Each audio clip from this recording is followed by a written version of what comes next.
it really wasn't until I started studying evolutionary psychology that it clicked for me that this was not just a useful sort of metaphor for self-improvement.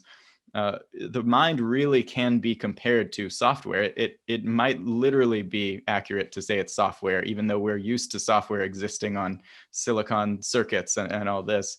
The substrate isn't necessarily so important, but what is important is that the mind can be understood functionally. It can be understood in terms of what specific modules, specific functions, I call them algorithms, are meant to achieve for us in the world of our ancestors, essentially. It's particularly the sort of neo-Darwinian perspective of evolutionary psychology, which is essentially that we have been shaped to be good gene propagators, essentially, in the world of our ancestors. And so every function of our mind can be seen as a property that evolution shaped almost as if we were gene passing robots. Essentially, if you were trying to create a robot that would pass your genes from one generation to the next safely, assuming you weren't going to be there to make sure that they stayed protected, you would essentially create a human being if it was in a certain environment. If it was in a different environment, you would create, a different organism. But essentially, you can look at things like jealousy.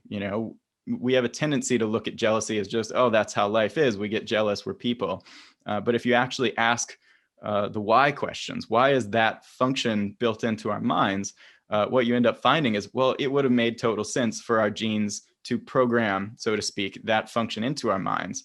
And it could be thought of in very much an if-then type of algorithmic sense. If you encounter this certain trigger in your environment, the certain input of your significant other that you care about, flirting with someone else or whatever, then that should trigger a program from a genetic perspective. That should trigger this program that says you should have this emotion and you should take this behavior to prevent that from happening, because your genes don't want to get demolished, essentially. They want to make sure they get passed on. And what I realized at a certain point, reading books like The Selfish Gene and The Robot Rebellion, is that what our genes want for us, the way that our minds are programmed by default, is not necessarily what's good for us, right? It's not necessarily perfect wisdom and optimal happiness and all these things that we value. Right? It's only those things to the extent that it makes us good at passing on our genes. And this is a depressing idea to some until you realize the other properties that our mind happens to have that allows us to essentially take that, commandeer that keyboard of our own programming from evolution and modify our own minds deliberately. We're the first species to be able to do that. And I think there's something really incredible about that. Our original programmer in many ways is natural selection, right? It built many of these algorithms into us initially.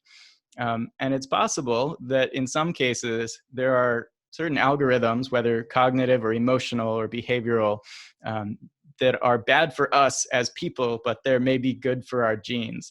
So for example, it's potentially beneficial from a biological standpoint for us to be constantly monitoring and overthinking our status, right? What other people think about us, right? It's potentially good just for us to have these awful rumination spirals and self-critical monologues to just get us out of it and to make us care more about these extrinsic things like social status than anything else. So I think often when you have these things where it's like, we're human beings, we're really smart. Why are we not learning this one particular thing? It's always possible that there's actually a good reason that we were built not to pay attention to these things, but it can very much be in our interest to misuse our brains in that sense and to do what we're not meant to do, but what's good for us.